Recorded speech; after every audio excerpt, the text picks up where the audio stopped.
Welcome to the Slop Farm. Enjoy the video. You start right away by soaking the jar in warm soapy water for 5 to 15 minutes to soften glue. This reduces scraping. Once the backing lifts, peel a corner to form a tab so you can pull slowly.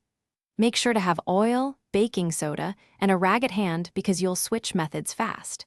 You're doing the prep and the first active step at once. This saves time and prevents residue from becoming cemented to glass. You continue by peeling steadily.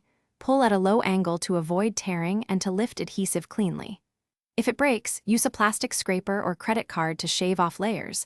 Avoid metal which scratches.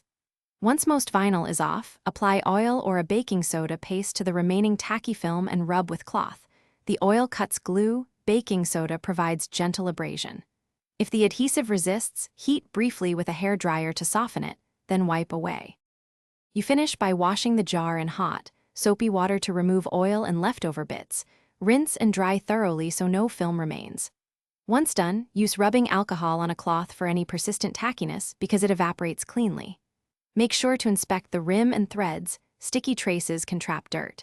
If residue persists, reheat the spot briefly, reapply oil, then scrub again.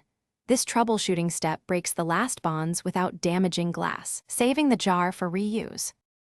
Thanks for watching. Consider subscribing if we helped you today.